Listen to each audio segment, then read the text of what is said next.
Hey, everybody. Welcome back to another episode of ATL On Fire, the podcast where we talk all things football, including the World Cup, Dave. How's it going? Good. We got a lot of stuff going on here. I feel like we're one step away from being like whisked through some kind of portal to the future. I know. We're Is that trying. true? Can that happen? We're trying new software. I'm trying my own patience. Carmen, how you hanging in there? Just barely.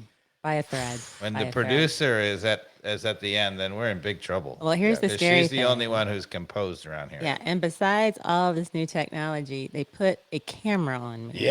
Yeah. Actual Hello, camera. Karen. We don't want any of that. All right. Virginia Yeah. is for lovers. I like it. And folks, we can bring guests into the show, Dave. What? So Carmen's gonna go to our Twitter account right now, Ooh, yes, I and am? she's gonna send that tweet out. Oh gosh, of course there's two different ones. Yeah, Okay, just- here we go. No, that one right there you're on. This one? Yeah, hit tweet. Here Look we at that. go. And tweet. Yeah, if somebody wants to join, Dave, they're welcome to join the show. All right. So there's a link on the Twitter. I would like to join. You can also, put that link in the live chat too. That might be a good idea as well. Oh goodness, here we go. I know, right? Anyway, how's it going, Dave? What are we drinking here? It's going great. I brought a Sonoma Cabernet from the Alexander Valley. Gabrielle Ashley, 2020 Cabernet Sauvignon. What do you think? I haven't had a sip yet. Carmen, what do you think? Delicious. Yeah, it's Delicious. really good. Yes. It's really good. I think I outdid myself this time. I'm finishing up the Josh. Well, cab. good. You just stay on that, and, Yeah. and we'll be fine. Carmen and I are fine. Yeah, I'm good. Why is this? Yeah, You just take your time with you that may one. have to go to the middle. Yeah, that one right there has got it. Got it. Yeah. Okay. Um, there you go. Yeah, lots of soccer overload in the last 2 Wait, weeks. there's been soccer It's on? been phenomenal. Are you sure?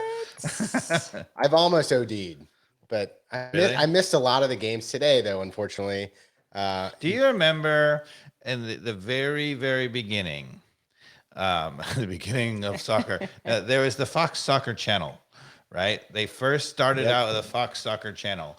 Max Bratos was always on as the guy on Fox Yeah. Soccer Channel. And they had a commercial for the Fox Soccer Channel on Fox. And the guy would be like dribbling down the street doing all these tricks and he fell flat on the thing. And they were like, oh my God, he died. And then he had like a diabetic bracelet and it had a soccer ball. And it's like, don't worry, this guy just needs some football. I love it. So that's where you are. You've overdosed on football. Yeah, I definitely have. But That's unfortunately, not possible. though. our OD on U.S. soccer has unfortunately come to an end. Aw. It's sad, isn't it? Wait, there's no escape clause back in the tournament, you know? No. Wouldn't that be nice? So if England goes out on penalties, the U.S. gets to assume their place or something? Yeah. All right, fine. I'll admit that we're out. Yeah, and I think we had a decent World Cup.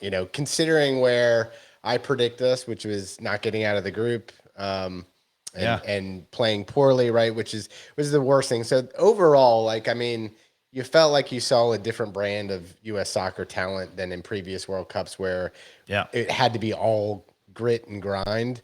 I think we saw a little of both, which was good. Up level in possession style football, attractive football, but also, the players played with heart, which was good to see.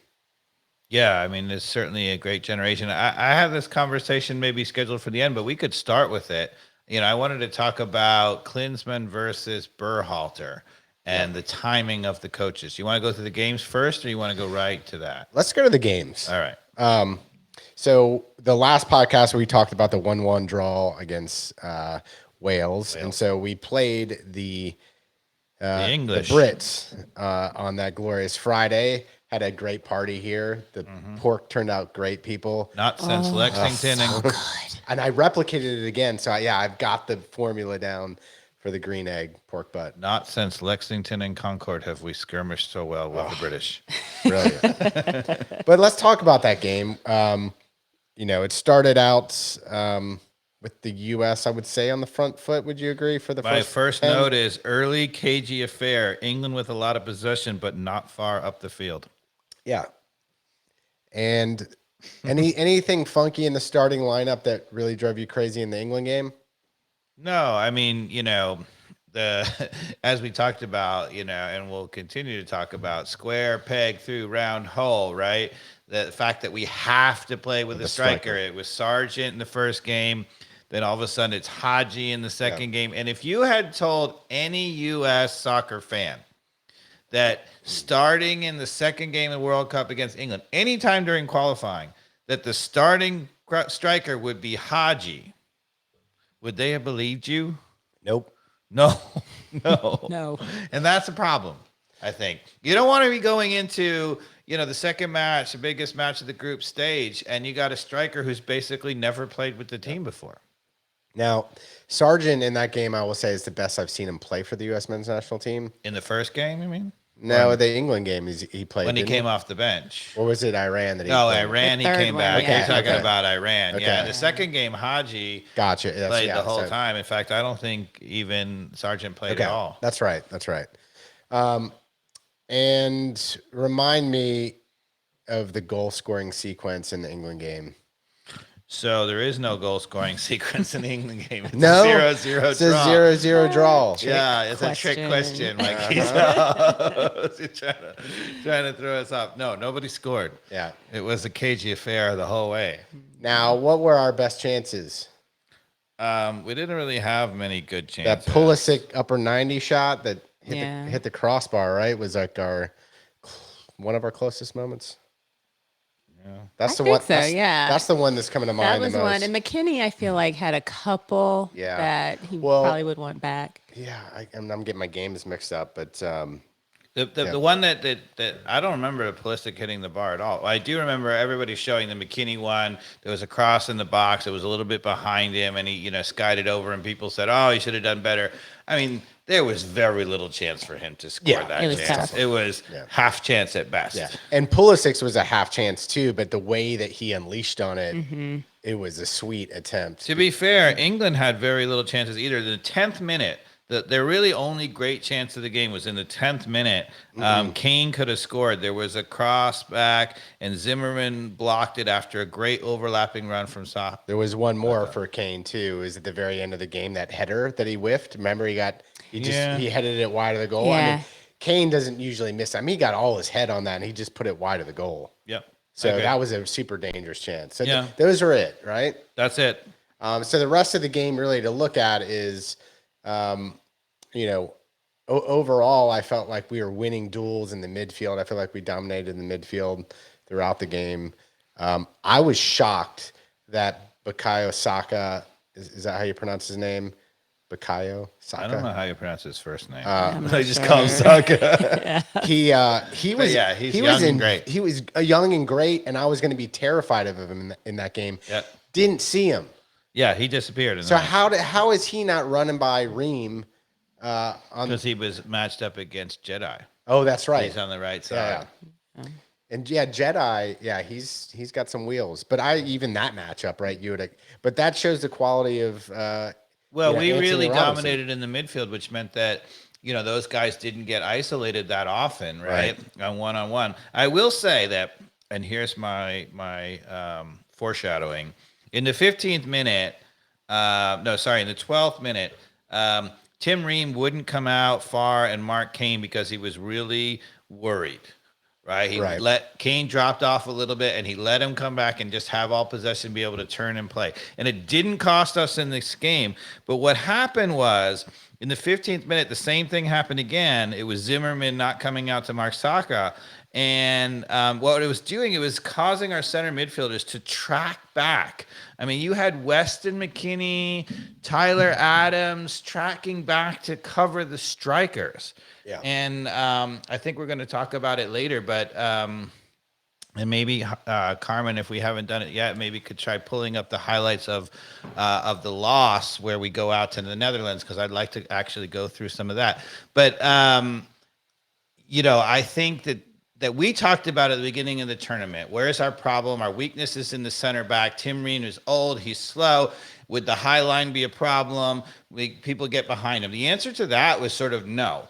right? But there is another problem to that. Because he was so worried about it and was slacking off, it was causing problems for our midfield the whole time. And I noted it a couple of times, and it's going to really come back and bite us against the Netherlands. Yeah. Now, Carmen, if we want to put you to the test, if you open a new tab and go to YouTube, Oh my goodness. and turn the volume all the way down, yeah, if you go back to the fancy new software, you can share, and it should be able to add to dynamic just like a guest or a speaker. So all you're doing is sharing a tab in All right. in here, but I would turn the volume down so it doesn't. On the YouTube. Yeah. Part. Okay. We'll see what happens. Yeah, give it a shot. We'll give it a shot. We'll try to get there for you. Yeah. Because I would, if we can, I'd like to show just the highlights of that match. Yeah. Okay. My bad. I should have mentioned it earlier. Of the which match again? Sorry. Just the Netherlands, the highlights of the Netherlands. Okay. So I thought, we did a really, really good job defensively overall. I thought we were really, really good about being a little bit of patience, having patience.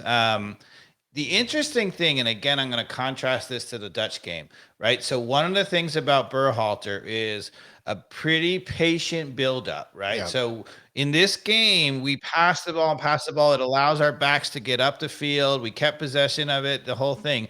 And that's really good when a team is better than you, because if they don't have the ball, then it's good. The problem with that really, really patient buildup is that it's not that dynamic, and it's hard to break people down. They get behind the ball too, right? And if you have a good team, it gets harder and harder for those guys to create chances.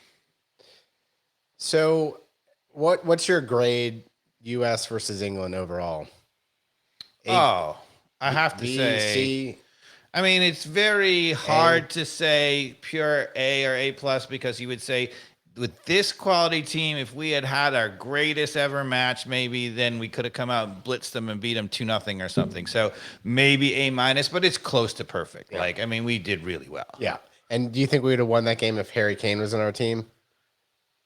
Probably. Probably. Well, I mean, because he's trying to play with that striker, and Harry Kane just makes those perfect runs. I hate to say it, because I actually think Berhalter did a pretty good job, and I think I'll give away the punchline. I think Berhalter was exactly the coach that he was in MLS, which was pretty good, right? Yeah. Not fantastic, not horrible, but pretty good, right? And I think that was the exact problem here, right? That ultimately we did pretty well, right? But could we have done better? We'll talk about it.